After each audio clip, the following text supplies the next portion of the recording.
Hai Elevonia, gimana kabarnya? Baik kan? Hari ini kita kembali lagi sama Eleven Talk, tapi ada yang spesial sama series kali ini, karena kita kedatangan tamu spesial tapi virtual.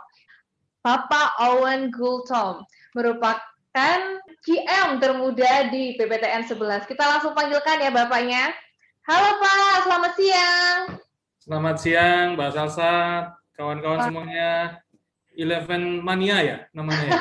Elevenia Pak. Oh, Elevenia. Iya. PPTN bersama Bersama kita kita bisa. bisa. Eleven Talk, Elevate Eleven your your insight. side. Yeay, alhamdulillah.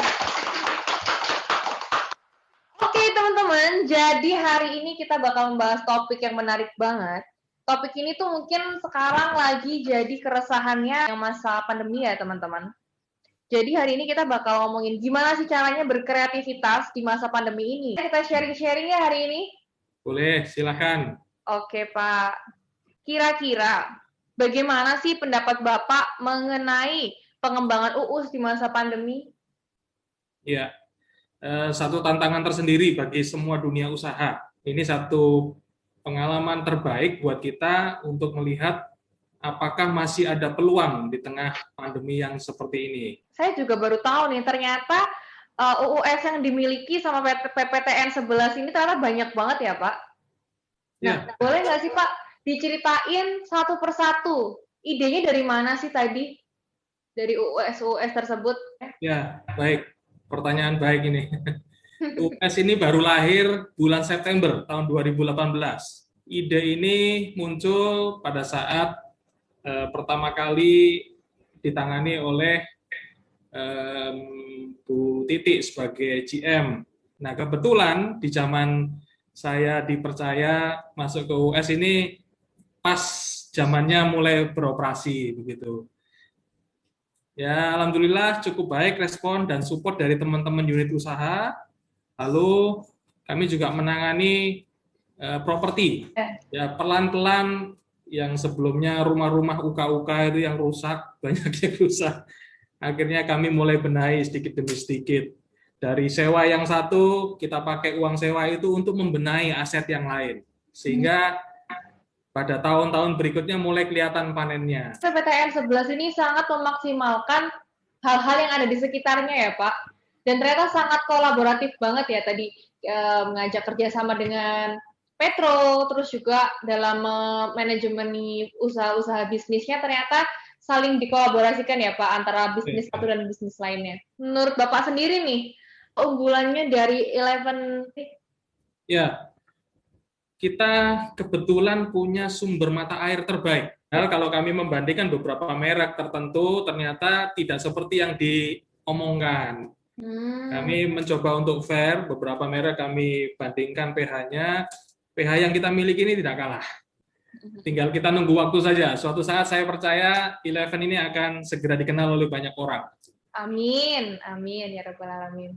Kami masih membuka peluang bagi teman-teman Elevenia ataupun yang pemirsa yang menonton tayangan ini nantinya, kami masih membuka peluang. Barang siapa yang ingin menjadi distributor, jadi agen, jadi reseller, silakan kontak kami.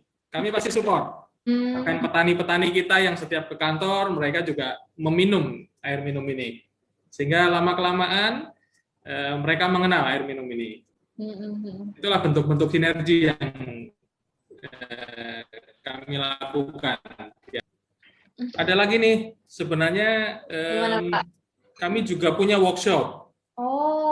Jadi di Kanigoro ini, bekas pabrik gula, kami punya peralatan-peralatan yang dulunya merupakan peralatan yang dimiliki oleh pabrik gula. Nah, kami juga mensupport pabrik-pabrik gula sekitar di wilayah barat ini ataupun yang ada di wilayah kerja PTPN 11. Perbaikan-perbaikan alat roll gilingan, dibubut ulang, disetting, begitu, itu kami bisa lakukan.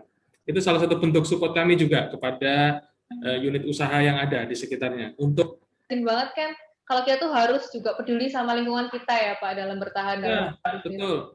Ya, ini menarik banget sih. Pasti teman-teman Elevenia tertarik banget ini. Betul. Kuncinya adalah ini. Di dalam bisnis kita harus bisa memperoleh biaya yang seefisien mungkin sehingga HPP kita bisa tekan. Terus gross profit margin yang kita peroleh minimal harus sekitar 15%, sehingga setelah terpotong biaya umum administrasi kita masih punya margin laba. Nah, langkah-langkah itu yang harus kita pegang. Lalu dengan adanya workshop juga seperti yang tadi saya jelaskan, pekerjaan yang biasa dilakukan oleh vendor eksternal itu kami mulai bisa lakukan sendiri dan mensupport sesaudara kami. Tentunya dengan harga yang lebih murah. Sehingga HPP gula bisa ditekan. Sasarannya ke sana. Lalu uang internal juga muternya internal gitu, nggak keluar ke tempat lain. Oh gitu ya Pak. Pak, menurut Bapak apa sih kelebihan, keunggulan ataupun potensi yang dimiliki PTPN 11 ini yang dapat mengoptimalkan dan membantu bertahan di masa pandemi? Wah, ini sebenarnya omongannya direktur ini. Nggak apa-apa Pak, Bapak kan sebagai pengamat juga Pak, GM termuda nih, pasti pemikirannya juga masih liar dong, gimana? Saya masih punya banyak kekurangan. Cara pandang saya juga mungkin belum tentu benar. Tapi saya melihat PTPN 11 merupakan satu perusahaan yang besar, yang terbukti dari tahun ke tahun, walaupun dihantam permasalahan industri gula, namun kita masih bisa survive. Kata kuncinya adalah kekompakan salah satunya. Kalau kita bisa saling sinergi, satu unit usaha dengan unit yang lain dalam memperoleh bahan baku tebu, memaintain customer, dalam hal ini petani, dengan baik, membangun kedekatan seperti biasa, lalu pelayanan yang terbaik, sehingga tidak ada keluh kesah dari petani. Yang ketiga, pembayaran juga lancar, begitu. Karena petani kan pengen pendapatannya lancar nih. Kalau penjualan gulanya nggak lancar, otomatis mereka bisa pindah ke lain hati. Walaupun marginnya tipis, karena pembayarannya lancar, mereka akan tetap ngikut ke kita. Begitu, beberapa kunci utama. Yang kedua, PTPN 11 ini juga terkenal, namanya warisan ya. Iya Pak. Karyawannya cukup banyak. Jadi cukup gemuk. Biaya SDM ini cukup besar. Nah, inilah yang harus coba kita optimalkan. Sumber daya yang kita miliki. Harapannya apa? Segala sesuatu karyawan yang kita miliki bisa memberikan sumbangsi yang terbaik buat perusahaan.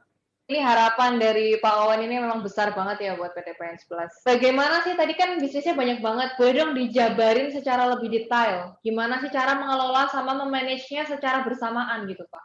Apakah ada yang difokuskan? Apakah ada yang lebih perlu diperhatikan atau bagaimana? Baik. Sekilas ya, saya sebutkan bahwa bisnisnya kan beberapa ini. Iya. Ada kompos, ada AMDK, ada properti, ada penginapan, ada puslit, begitu. Dan ada beberapa bisnis kecil yang kita coba. US ini pada awalnya sedang mencari pola. Kira-kira bisnis apa yang bisa kita fokuskan untuk menghasilkan laba buat perusahaan. Lakukan evaluasi, capaian-capaian apa saja yang sudah dilakukan. Omset sudah tercapai berapa persen, kendalanya apa saja yang dihadapi. Apakah rencana-rencana yang sudah ditetapkan di awal sudah dilakukan atau belum. Kalau sudah dilakukan, apakah ada masalah. Kalau tidak ada masalah, berarti harusnya target tercapai. Tapi kalau target tidak tercapai, berarti bisa saja rencana kerja yang sudah ditetapkan masih keliru, belum tepat. Lalu apa solusinya? Langkah-langkah apa yang harus dilakukan supaya target tercapai? Mulai dibedah satu persatu. Harapannya apa? Target omset yang sudah ditetapkan tiap triwulannya bisa dicapai dengan baik melalui rencana-rencana kerja. Memang tidak mudah, butuh ekstra waktu, butuh ekstra perhatian. Kadang juga gontok-gontokan nih kami. Gontok-gontokannya karena mempertahankan pendapat nih ya. Di tengah minimalisasi yang kita miliki. Uang terbatas, waktu juga mungkin juga terbatas kan. kata kuncinya monitoring sebenarnya. Kalau kita sudah menetapkan rencana di awal, tetapi kita tidak monitor, ya percuma. Kita nggak akan pernah tahu sejauh mana capaian-capaian kita saat ini. Apa sih, atau produk apa, atau apa paling ingin ditingkatkan, ingin dinomorsatukan gitu oleh PTPN 11 ini? Ya, kalau saya bicara tentang unit usaha strategis ya, POS masih sangat bagus. Kebutuhan untuk pertanian yang diperlukan oleh baik petani tebu sendiri maupun mitra petroorganik masih terbuka luas pasarnya. Selain itu, kita juga punya puslit seperti yang saya jelaskan di awal tadi. Puslit kita adalah salah satu puslit terbaik di Indonesia. Selain itu juga puslit sedang mengembangkan nih sekarang bisnis baru, yaitu yang terkait dengan pisang. Ya, Lumajang itu adalah terkenal dengan kota pisang. Nah, pisang ini ternyata punya nilai jual yang luar biasa. Yang lagi ngetren sekarang kan Cavendish ya. Jadi untuk konsumsi buah saja, untuk di masa pandemi saat ini sudah sangat kurang-kurang. Karena rumah sakit rata-rata itu menggunakan pisang sebagai menu tambahan bagi penderita COVID, sehingga kebutuhannya masih banyak. Kemudian Puslit juga bisa mengembangkan produk-produk turunan dari ikan tepung pisang untuk adonan roti. Lalu pisang itu juga bisa diolah menjadi nasi. Nasi pisang, Pak? Iya, nasi pisang. Itu kalau boleh tahu, bagian apanya Pak yang jadi nasi itu Pak dari pisang? Di pisang itu katanya diserut, lalu ditanak, dan dihidangkan. Nah, sesimpel itu. Wow, ini hal baru ya Pak? Ya. Sepertinya di PTPN 11 pelopor ini. Mudah-mudahan ini bisa jadi peluang bisnis baru yang diminati. Pernah makan gedebok pisang? Belum sih Pak. Pernahnya jadi tembak-tembakan. Ya, ternyata gedebok pisang itu bisa dijadikan keripik. Yang menarik nih, kebutuhan wine, anggur, itu kalau diekspor sebenarnya marginnya luar biasa besar banget. Cuman memang ini masih kita teliti terus, kita kembangkan. Mudah-mudahan bila suatu saat nanti ini ada peluang untuk menjadi pelampung baru. Karena seperti pisang dan pohonnya itu bisa menjadi banyak sekali ya Pak, dan bisa menghasilkan berbagai aneka varian ragam bisnis. Oke. Buka mata, buka telinga, tangkap peluang. Menurut Pak Wen sendiri, apa sih arti tangkap peluang itu bagi Pak Wen? Ya. Kita bisa menangkap peluang kalau kita banyak mendengar, banyak melihat, mengamati. Kadang peluang itu tidak akan pernah kembali lagi, hal yang sama. Tapi begitu kita melihat ada peluang, segera tangkap peluang itu. Memang mungkin pada saat kita tahu itu ada peluang, kita bingung nih, gimana ya caranya? Begitu. Kita usahakan. Entah itu mencari referensi atau mencari suppliernya begitu di tengah kondisi yang seperti ini. Kadang-kadang orang lebih kreatif ya, yang sebelumnya tidak pernah jualan online jadi bisa jualan online karena kondisi ya Pak, semua serba kepepet. Ya,